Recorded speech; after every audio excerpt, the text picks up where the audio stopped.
Hey, welcome back to Aaron's 1972 Datsun 510. And today, I'm going to rebuild the exhaust that I've already built once, but that was several years ago. And wow, I think you're going to be surprised, hopefully, at how far my fabrication skills have come along in the past couple of years.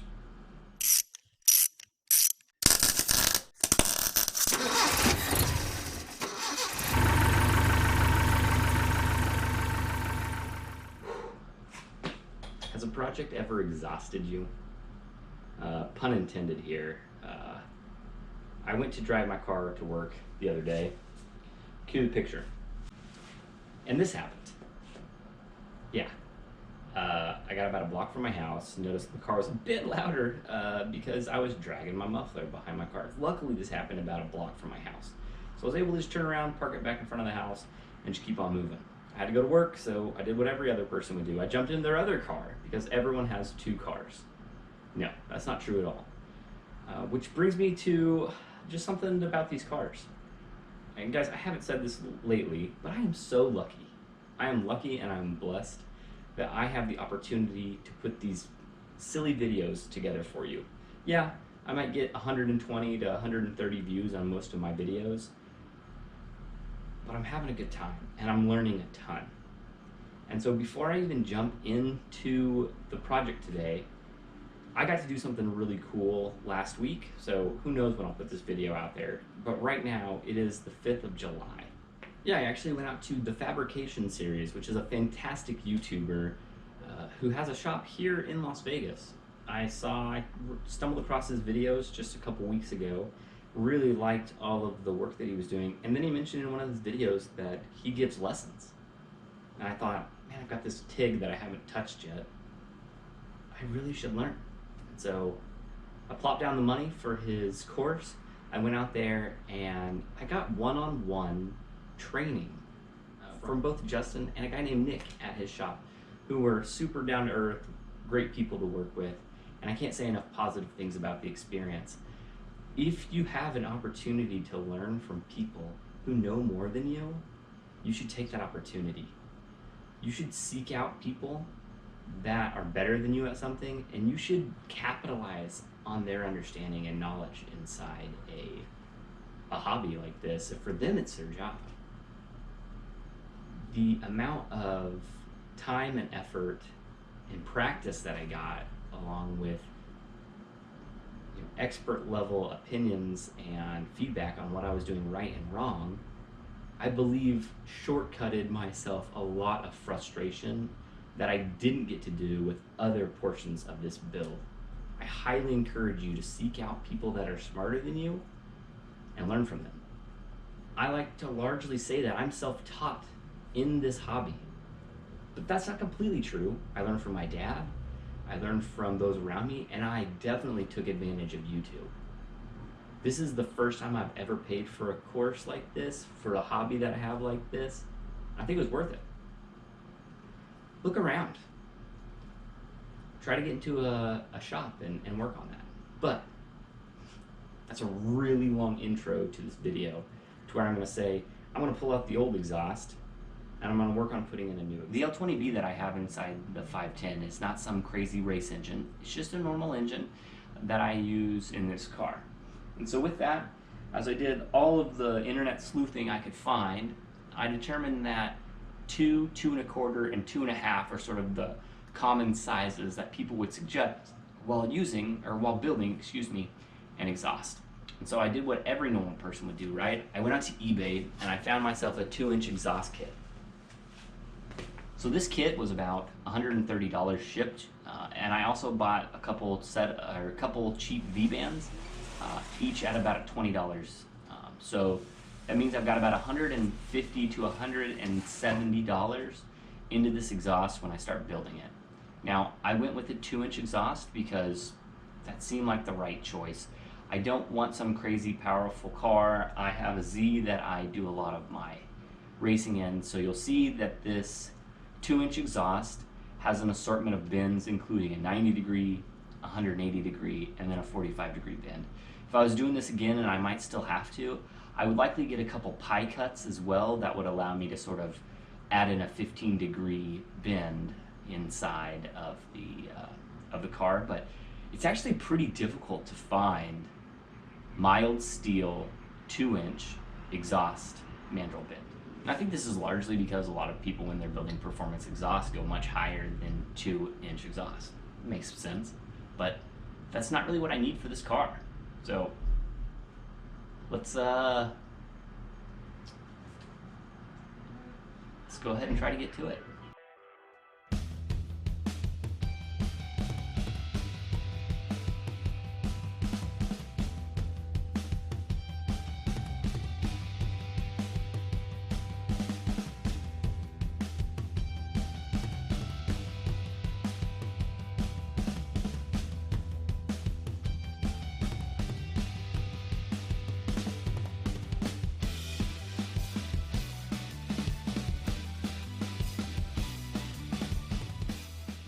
Welcome to Sideways World.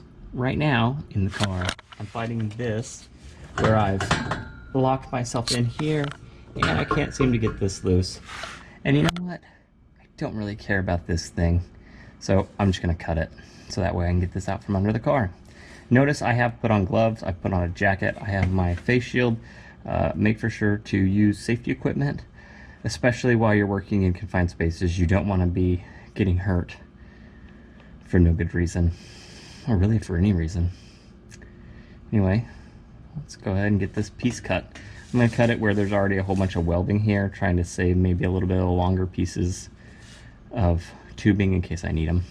But whew, it's getting hot in this jacket, so I should probably get to it instead of talking to you.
That's why we wear safety equipment. Woo! Oh, I'm glad I got that on camera.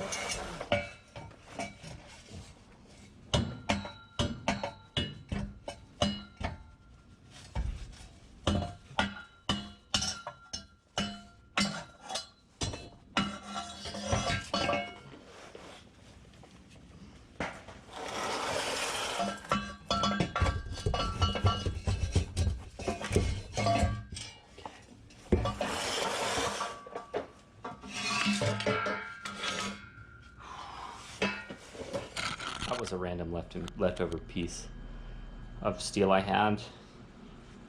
Found this or bought this middle tubing. I don't know if I necessarily want to talk about this. I tried to do like what was a pie cut into a pie cut and then into other pie cuts, and I don't even know other than to say wow. And then I cut this so I could bend it and shape it into some terrible thing, and then I did this crazy thing where I bent it down. You can see all of the soot where it was clearly leaking exhaust here, not where it was like it was supposed to. Had some random piece, another piece. Oh look, some other random 90-degree bends that I had laying around onto an exhaust. I bought that exhaust, so it's probably ending up going to go in the trash. I don't know if even the input output are the right size. So yeah, the exhaust has to go with this generalized shape, but you'll notice that I've got some 2-inch piping, a little bit smaller. I think that'll be fine. And then we'll try to figure out a best way to do this into all of this. So now all I got to do is replace all of this middle section with reasonably not trash section. So I'm thinking that I might be able to replace this with something to the nature of this, and then another 45-degree bend the other way.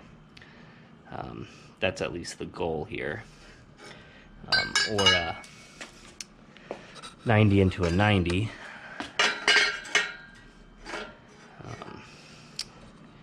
Yeah, I don't know, we'll see. I think I might have to buy another piece that goes into like a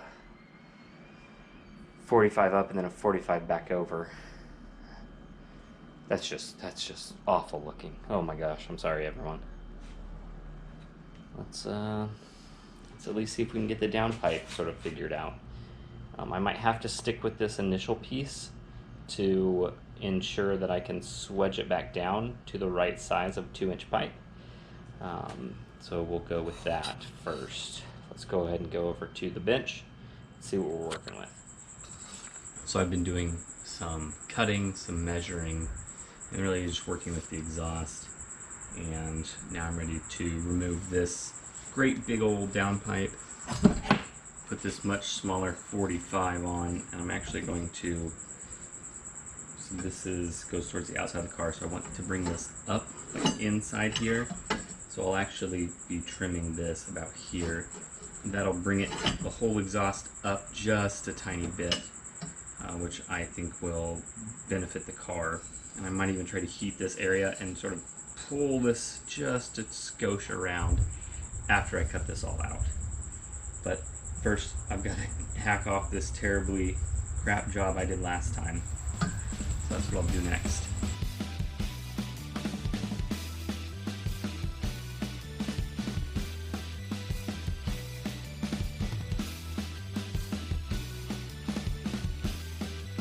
Honestly, here's where I probably made one of the first mistakes of this exhaust, and that is I cut the piece too far up where I now had a double collector that I needed to create a swedge down into a 2-inch exhaust.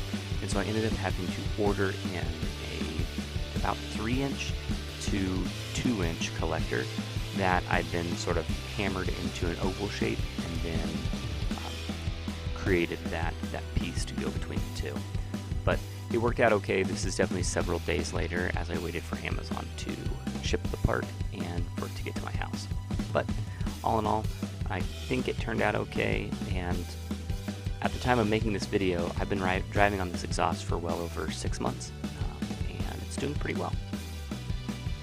Okay, so it really hasn't been 6 months. It's probably been about 4 months, but it's still doing really well, and much better than the old exhaust.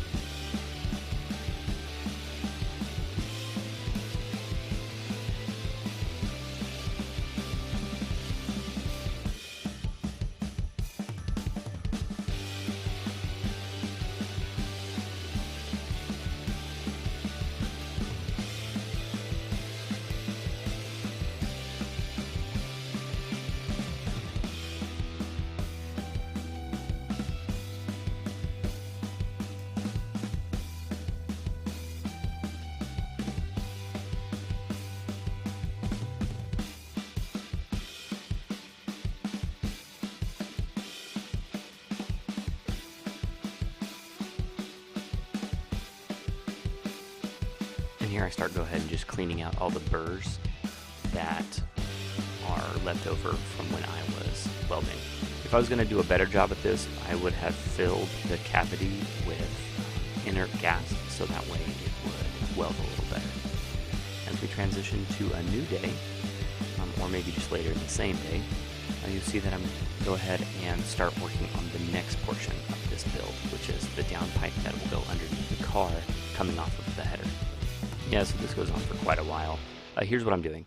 I am tacking it into place. I am then, once I tack it into place, going and checking to make for sure that it fits underneath the car, sort of bolting it up, making sure that there's clearance and tolerances are where they need to be. And then I'm coming back and I'm sort of finishing the welding of all the pieces.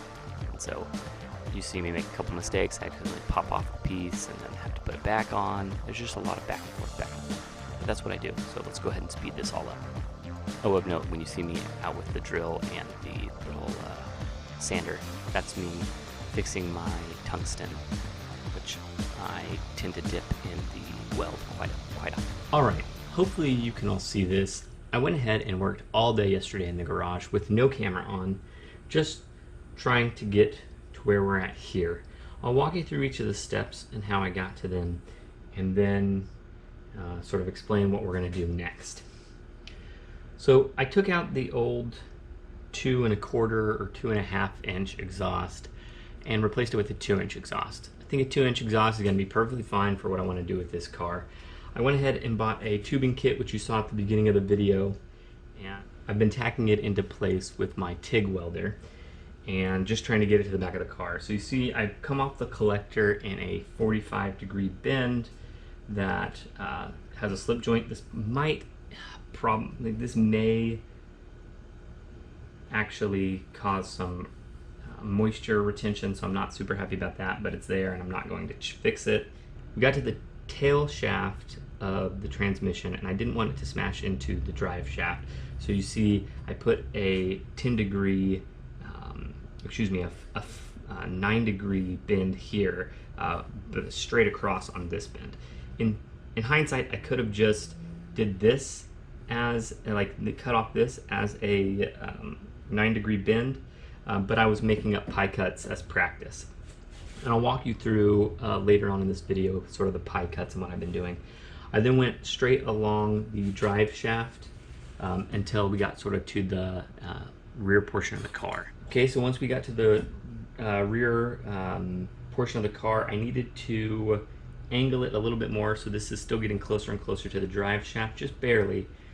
So I needed to bend it again, past the rear bump for the, where the rear seat is, and so I brought it back in just a little bit out towards the outer portion of the car, and then I brought it up, and then this is where the only slip joint will be, so you can see. Brought it along parallel with the the opening to go up and over the handbrake cable that's there by the back of the car. And we'll show you underneath the car as well.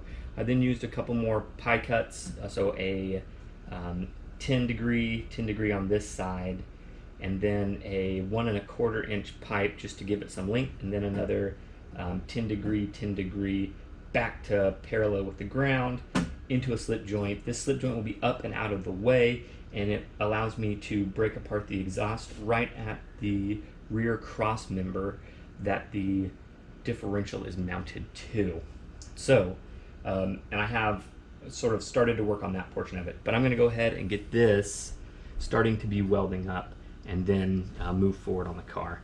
But I just wanted to show you sort of where I'm at, and I just didn't feel like you really wanted to be on a time lapse for what was me crawling under the car, bolting it in place, sort of seeing where I could go to, making a mark, taking it out, cutting it with the chop saw, sort of moving down, trying out different pie cuts, going back, and it was just a back and forth process throughout. And sometimes GoPros really frustrate me. This is really my first real job doing the TIG welding, so it's going okay. It's not perfect.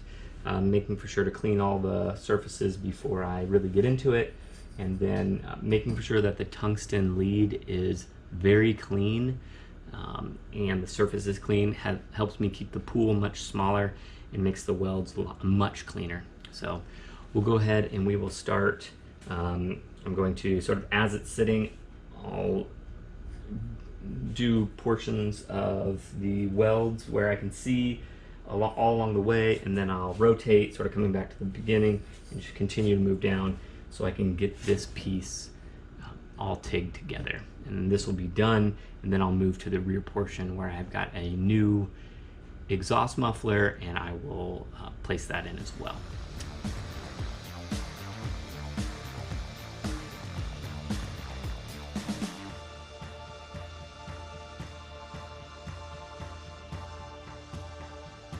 Hey, pro tip, wear long sleeves. I gave myself a sunburn doing this, or a flash burn, however you want to call it.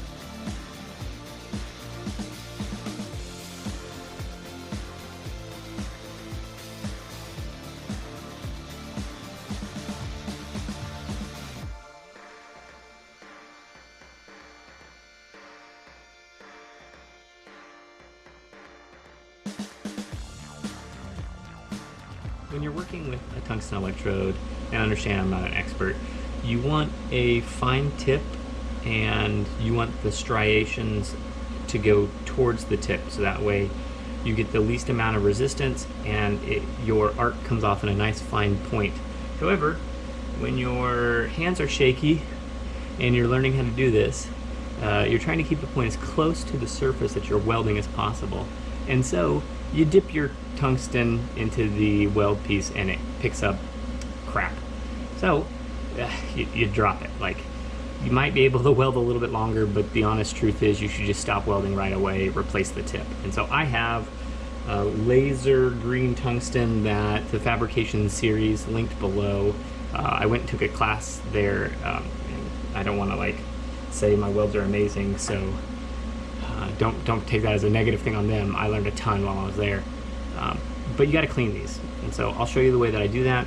I put them, chuck them up in my drill, turn on my finger sander, turn it, and then when I get the major globules off, I then turn this way, so that way as it's rotating, I can bevel it to a nice fine point. And so I do that, and I have 1, 2, 3, 4, 5, 6, 7, 8-ish. Should be 8. I'm probably missing one from the ground. I have 8 pieces of tungsten here. That way I can, when I dip one, I just drop it off to the side and then start another one. And so I've welded quite a bit yesterday and dipped a whole bunch of tungsten. So I will now go ahead and clean up these 2, 4, 6 that I dipped into my weld pieces while I let my welder cool down some.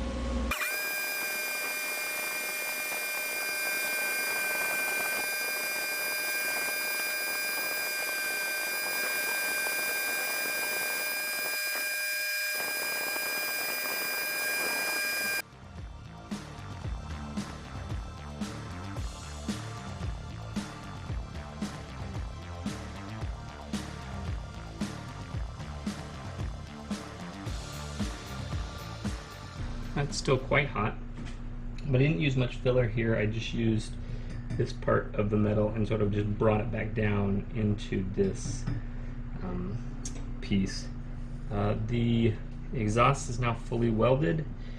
For the front half, I'll go ahead and install it in the car, and then I will start working on the rear portion. This was the original piece that I mocked up to go from underneath the car up and into the rear cross member. It didn't work, but flipping it around allowed me to use this to go underneath the rear drive axle. However, it's not quite down far enough, so I'm going to go ahead and cut it here where I have it, and I'm going to add in a little bit more length like this from this piece right here. So I will cut this one. This length overall takes me from this point 7 and looks like 1/4 to 3/8 of an inch all the way to where it slips in the slip joint in front of the rear cross member, which is what I want. So this is good. What I'll have to do is, I know that this is 7 3/8 from this mark right here. So I need to add an additional 7, like make it where it goes out to 7 3/8. Or I can be lazy and I can just go like this and then I can do the same thing I did with the other piece and use this and weld it in. I haven't quite decided because this, if you'll notice, is not straight. So I'll need to go back in and cut that at a straight angle versus the tilted angle that I have. Otherwise I'll have a tilt when I go to place this piece in, which maybe that would, no, it's actually the exact opposite tilt that I would want anyway. I actually want it to tilt down a little bit. But I will go ahead and cut that straight, weld on a total length of pipe that will be appropriate here, cut from someone else. I'll go ahead and break these loose from each other, right here, right here, and then I will add on this piece. So, and I'll probably actually go like this, so that way I can use this as a slip joint, sort of figure out the right angles as I move forward, and then once I get that done, cut that off, and then weld these pieces together. But yeah, this is what we're going to do in order to make the piece correct.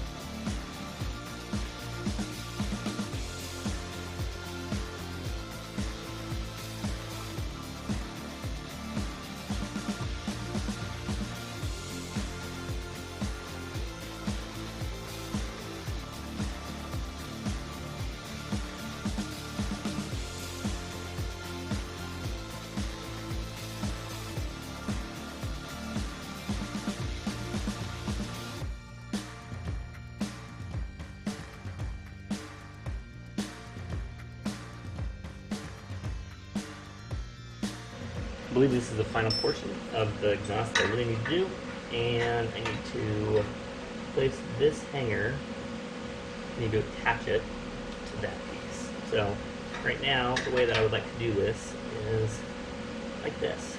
So I want it to be somewhat centered with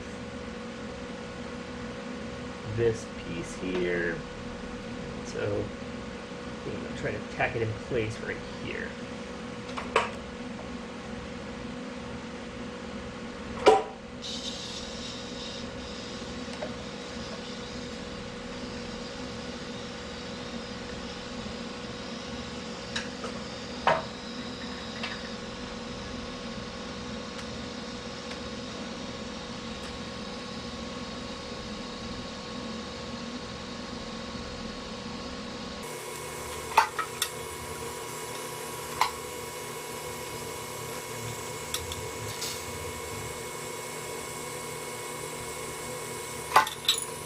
Downside is, piece is quite thick, so I need it in more amp.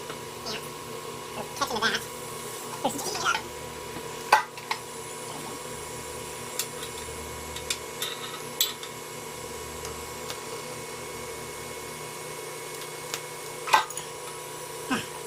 I need to clamp it place. Alright, throw it in.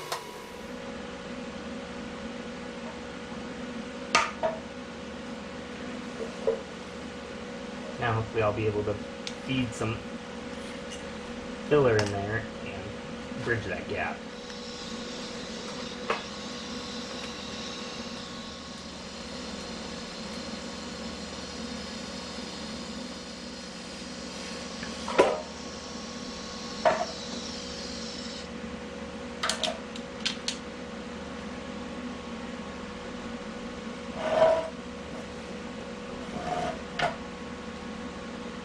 Now I want to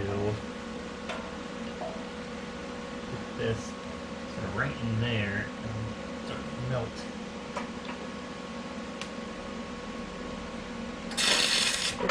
Turn on the gas.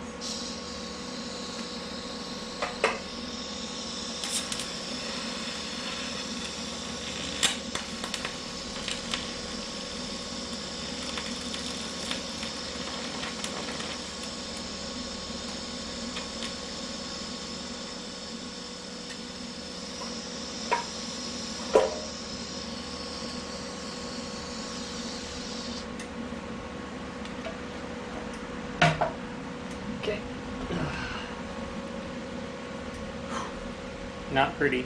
but done. Let's check out the exhaust.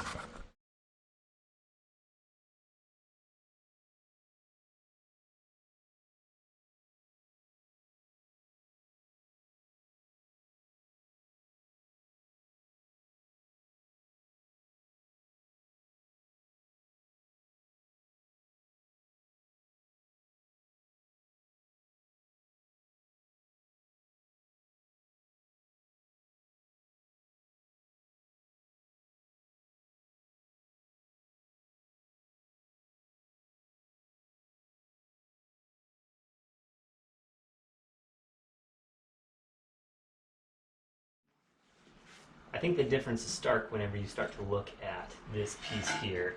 So this was the same sort of jaunt up that I needed to get through that center divider. And this is what it is on the new exhaust. It's still not perfect, but using the pie cuts and sort of to rotate it up, or bring it up and then sort of rotate it around into the opening, definitely much nicer looking. I mean, just look at some of those welds. That is bad. Very happy with the way this turned out, and let's go ahead and get it on the car. One more thing before I put the car together. I went to the store and I bought the wrong exhaust flange here. This is the correct flange. So you can see, like, they look almost identical, but when you put them side by side, the difference is there. This is for a like Z22 or an L22 or whatever it is from the transmission. Since this is an L20B, I grabbed the wrong one. I still am using the L16, L18 exhaust, so this is what I'm supposed to use. So once this is there, we were able to slide it on and put it all together. So make sure to grab the right one. Alright guys, stick around for just a little bit longer and you'll hear the exhaust running. Thank you for sticking with this pretty long video. This took quite a while to do, but I'm very happy with the way that it turned out. The only thing that I've done after installing this exhaust is I added a small exhaust tip, which actually wasn't quite long enough, and so I really need to go back and add a little bit more distance to it so it clears the rear bumper and doesn't put exhaust fumes on the bumper. The only other thing that I would do differently is I would add an isolator so that way it doesn't rattle on cold mornings as it goes through the rear subframe. But thank you for watching, and I hope you like what you see. Go ahead, comment, like, subscribe. Okay, the exhaust is in. Let's see how she starts and see how she sounds. Not quiet.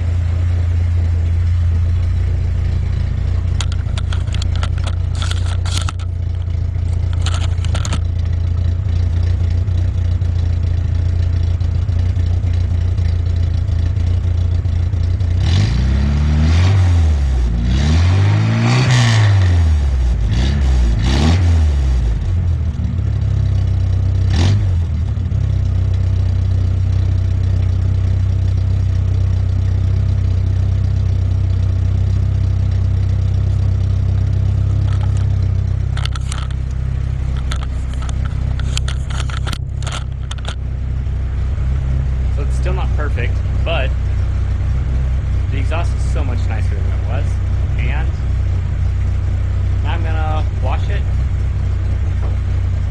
paint these rear fenders. Tune in next time. Thanks for watching. If you'd like to see, comment, like, subscribe. Do me a favor, help me grow this channel.